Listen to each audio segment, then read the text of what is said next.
السلام عليكم، انا كينج سكال والنهارده هشرح لكم ايه هو الجاذبنج في البيون اونلاين. عارف اتاخرت على الفيديو ده جامد، بس بسم الله ما شاء الله الفيديو اللي فات ضرب وجاب ريتش رهيب، جاب 200 فيو بجد يا جدعان. حرام، انا تعبت في الفيديو ده قوي. كل صحابي واخواتي قالوا عليه حلو جدا. ده ابويا لما شافه قال لي الفيديو ده حلو جدا، بقول له ان شاء الله يجيب 1000 فيو، قال لي لا ده يجيب 1000 ايه بس، ده يجيب مليون عشان الفيديو حلو وكده. بس يعني لو الفيديو ده عجبك ممكن تشوف الفيديو بتاع البيون اللي فات. الموضوع ده هيفرحني جدا وهيكون تقدير منك لشغلي. ويلا عزيزي خلينا نبدأ. بص يا عزيزي، بكل بساطة الجاذبنج هو البحث عن الموارد الطبيعية، ده المعنى الحرفي. تقول لي يا عم هو حد قال لك ان صاحب حديد عز؟ اقول لك عزيزي تستعجلش، ده انا داخل لك بحاجة تجيب لك ملايين. بص بقى، الجاذبنج ده هنا في اللعبة هو انك تجمع موارد اللعبة اللي هي ايه؟ جلد، قطن، حديد، خشب، طوب. كل واحد من دول بيتصنع بيه شيء في اللعبه. انت كراجل جاذبنج مالكش دعوه، انت يعني مالكش غير ان هو انك تجيبه بس، انك تجيب المورد ده وخلاص. اي حاجه تانية انت مالكش دعوه بيها. المهم كل واحد من الموارد دول ليه مكان في اللعبه بتجمع منه. تقول لي مش فاهم؟ اقول لك بص يا عزيزي، انت اكيد اخدت بالك ان كل واحده من المدن ليها البايوم او البيئه الخاصه بيها. يعني بريدج ووتش صحراء عظيمه، مارت لوك سهول خضراء، سيدفورد مستنقع فلتحي مدينه المستنقع، فورت ستيرلينج التلج الشتاء قادم، ليم هيرست. انت مستني مني اول حاجه مميزه يعني زي ما قلت على الباقي؟ لا مش هقول. ليم هيرست اسوأ مدينه ممكن تبدا بيها، هتقضي عليك، هتقضي عليك في كل شيء. ما تنزلش في ليم هيرست ولا تبدا منها اللعبه ابدا. المهم ازاي تعرف المورد مكانه فين، واكتر مكان ليه من حاجتين. الفيديو هنا هيعرفك يعني، ومن الخريطه. بص معايا، تفتح المابا على الاوبن وورلد وبتروح لكل بايوم اللي هو يعني اللي هو شكل البيئة يعني، فاهم؟ وتدوس على اي مابا فيها، بيكون مكتوب فوق على اليمين، ولا ده الشمال ولا اليمين؟ لا اليمين صح. المهم بيكون مكتوب عليها ايه الموجود في البايوم ده، وكمان بيكون مكتوب موجود من اول تير كام لحد تير كام في المابا. لو تبص كده تحت السور المورد هتلاقي ارقام باللاتيني، دي بتقول لك في من اول تير كام لحد تير كام. ايه ده عزيزي؟ ما تستناش اقول لك دي ارقام دي كام، انا منظمها بس يعني بالعافيه كده في دماغي. بس يعني ده تقريبا ده اتنين والتاني ده اربعة تقريبا يعني.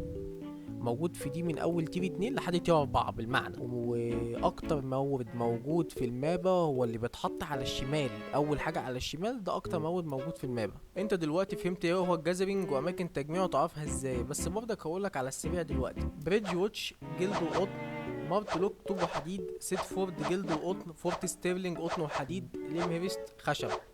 بس هو خشب، مش بقول لكم اسوأ مدينه. المهم نكمل وندخل على ايه هي الاساسيات عشان تجزر. انت اول ما بتبدا تجزر بتكون تير 2. تير يعني ليفل، احفظ المصطلحات دي. المهم بتكون تير 2 وبتطلع تير 3 في 5 دقايق جازرينج، تير 3 لتير 4 في 30 دقيقه جازرينج، 4 لتير 5 في ساعه ونص. تقول لي ازاي؟ مش فاهم. اقول لك بتروح تجمع مثلا الحديد لحد ما يكون الشريطه دي عندك وصلت 20% من حجمها، يعني وصلت 20%، وتقوم مديله ليرنينج بوينت. بعيدا عن موضوع الحلقه هديك نصيحه، لو ما سمعتش كلامي فيها هتندم اشد ندم. شايف ده ده الليرنينج بوينت. الهي يا رب لو ما سمعتش كلامي فيه واحد جنكر يهجم عليك يسرق منك بالده ب 100 مليون. الليرنينج بوينت ده اهم من اي حاجه عندك. بص اهم منك انت شخصيا، كل واحده بتحوشها هتفرق معاك في المستقبل. انا معايا كتير عشان بشحن البريميوم وهقول لك هو ايه ده في اخر الحلقه. بس انت اول ما بتكمل 20% من كل تير في الجازرنج بتعطي له ليرنينج بوينت، بتوفر عليك شغل اسابيع. صدقني انا ملسوع ايه بس، انا اتحرقت حرق وجعني اول من الحوار ده. انا علمت نفسي كل حاجه، ولما ظهر حد علمني غلط، فكنت بغلط وبعرف الصح بنفسي. فصدقني السلسله دي لو فهمتها هتكسب ذهب. انا اعرف ناس سابت شغلها عشان بيكسبوا من اللعبه دي فلوس بالعمى، واقول لك ازاي تكسب فلوس زيهم. تقول لي كان القرد نفع نفسه يا عم كينج. اقول لك يا صاحبي انا بكسب. مين قال لك اني ما بكسبش؟ بس انا كنت في فتره اكتئاب وسبت اللعبه، وبعدها فتحت القناه، فمش مركز قوي غير على القناه انها تنجح. فلو تقدرني وتساعدني وتعمل لايك وسبسكرايب هكون مبسوط جدا. المهم نرجع تاني، الليرنينج بوينت بيوفر طريق طويل زي ما قلت، وانت بتجمع لحد ما توصل تير 8 في كل حاجه. واحد يقول طب يا كينج ايه احسن شيء ابدا بيه؟ هقول لك حاجه حلوه قوي، لحد تير 4 انت بتمشي بكل التول حرفيا. والتول هنا يعني الادوات الجاذرينج. بتروح تقعد في بريدج ووتش وتجمع في مبات اللي بين البيومات عشان توصل تير 4 في كله. بعدها ركز على الجلد والقطن والحديد بالترتيب دون. دول مقاول الجلد غالي، القطن ارخص شويه، الحديد ارخص شويه، بس كلهم صدقني غاليين جدا. دول اغلى حاجات زي ما قلت واكترهم طلب في السوق، عشان اللبس بيحتاج موارد اكتر من الاسلحه عشان يتصنع. المهم انت دلوقتي وصلت تير 4 في كله، بتعمل ايه؟ لازم تفهم ان كل حاجه بتتغير بعد تير 4. بيكون الجاذرنج ليه متطلبات، بمعنى كل مورد هتجمعه حلوه دي، هتجمعه بيحتاج لبس معين، وبتحتاج ماونت يشيل معاك، واكل معين تاكله. بص يا عزيزي بالترتيب اهو: لبس الحديد ده، لبس الجلد ده، لبس القطن ده، ولبس الخشب ده، ولبس الحجر ده. بيفيد في ايه اللبس ده يا عم كينج؟ بيديك ييد زياده، ييد كلمه اسمها ييد، وهو نسبة ان وانت بتضرب الحديد او بتسلخ الحيوان عشان تطلع منه الجلد، الحاجة اللي بتجمعها تتدبل، يعني تبقى الضعف. ودي طبعا يخليك ممكن بدل ما تجمع 100 قطعة تجمع 125. ده من مثلا يعني ده من اللبس، يعني ده من اللبس اللي انت لابسه بس. وكمان التير في الشجرة لما تطلع في ليفل الحديد التير 4 ده مثلا بيزيد نسبة اليد عليه. وكمان الاكل اللي هتجيبه اللي هو البورك باي، اكلة اسمها البورك باي، بيقلل نسبة الوزن وبيزود اليد، فبتلاقي نفسك رسيت معاك لو انت جمعت 100 قطعة ممكن تبقى 200. فصدقني التفاصيل دي مهمة جدا. وبص بقى يا عزيزي، في حاجة مهمة جدا لازم تفهمها، في حاجة اسمها الانشانتد. ايه هو الانشانتد جان ده يا عم كينج؟ بص يا عزيزي، ده بيكون بونص على ليفل الشيء نفسه. يعني مثلا ممكن وانت ماشي تلاقي حاجة تير 4 انشانتد 1 او 2 لحد انشانتد 4، تقول لي مش فاهم. اقول لك ان اللعبه فيها لحد تير 8 بس، وده قليل. فعملوا حاجه حلوه جدا وهو الانشانتد، الزياده على المورد. يعني بمعنى ايه؟ بمعنى ان الحاجه لو هي 4.1 وبوينت هنا يعني انشانتد، احفظ المصطلحات دي. الحاجه ال 4.1 بتساوي الخمسة فلات، وال 4.2 بتساوي الستة فلات، كده لحد 4 بتساوي تير 8 فلات. ونفس الكلام على التير 5 لحد تير 8، بيكون في 8.1 و8.2 لحد 8.4، وده اغلى مورد في اللعبة. دي كنوز، حرفيا كنوز، الناس اللي بتفهم في اللعبة بس هم اللي بياخدوها. وبمناسبة الفهم، في جلد في اللعبة اسمها بيرسيركون. دي جلد واحد صاحبي محترم جدا اسمه الحراق، راجل في قمة الاحترام. احب اعتذر له قدام كل الناس ان في يوم صدقت كلمة وحشة اتقالت عليه من غير دليل، ولما اتعاملت معاه طلع راجل محترم جدا جدا. الراجل ده عامل جلد فيها 40 واحد كلهم اكتف ما عدا انا دايما قافل. الجلد دي ليها اكاديميا هتساعدك تعرف اللعبة وتفهم فيها وتكبر فيها وتكسب منها كمان. وعندهم كونتنت كتير جدا من كل الانواع، عندهم ناس مستعده تقعد تفهمك الصح والغلط. الجو العام هناك فريندلي جدا، كل الناس هناك عمرها كبير، يعني اصغر واحد هناك 18 سنه تقريبا، كلها ناس كبيره وكويسه. وعندهم هايداوت في مابا تير 7 موجود في الافارود. الهايداوت هو مخبأ التحالف، مكان بنتجمع فيه الناس بتوع التحالف وكده.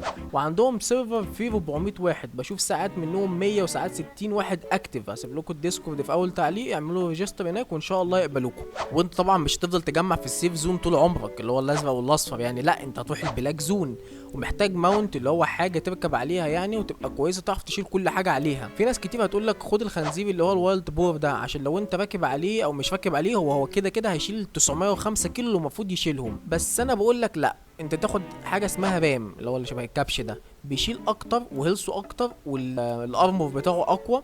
وكده كده انت محتاج حاجه ارخص لحد ما تبقى غني، وساعتها هات الخنزير يا عم. الرام ده بكام؟ ب 220,000. الخنزير بكام؟ ب 380,000. يعني فرق سعر رهيب، وانت اولى بكل سيلفر من دول. تاني حاجة السلاح، يعني سلاح الهرب اللي انت تستعمله، عشان انت اكيد مش هتهرب يعني على رجليك، انت بتستخدم سلاح عشان تقدر تهرب.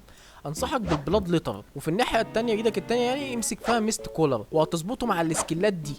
وبعد ما تظبطه مع السكيلات دي هتبقى عظمه فشخ. كده يا عزيزي انا شرحت كل حاجه من اول الاماكن لحد اللبس والماونت والاكل والانشانتد اللي هو طبعا سعره احسن من سعر الفلات، وشرحت نظام اليد وسلاح الاسكيب، واديتك جلد كويسه مع ناس محترمه. انا مش طالب اكتر من اللايك الجميل بتاعك والسبسكرايب اللي اجمل منه اللي هيفرحني وهيسعدني جدا.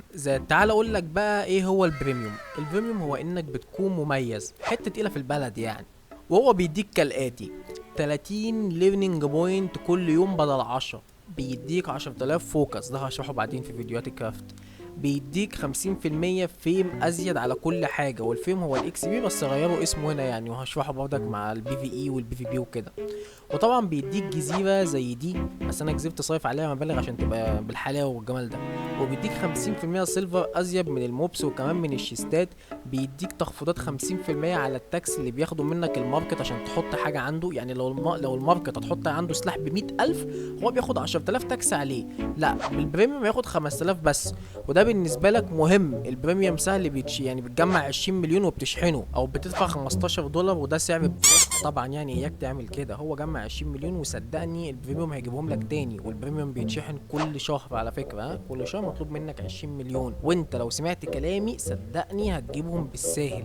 انا عارف اني قلت هشرح ازاي تكسب فلوس حقيقيه من اللعبه، بس خليها فيديو تاني عشان الفيديو ده طويل قوي. والمهم عايزك تعمل لايك وسبسكرايب عشان انا ونتاشا مصممه جرافيك القناه بنتعب قوي في الفيديوز دي، ونفس القناه توصل 1000 مشترك قبل اخر السنه. ولا اللقاء.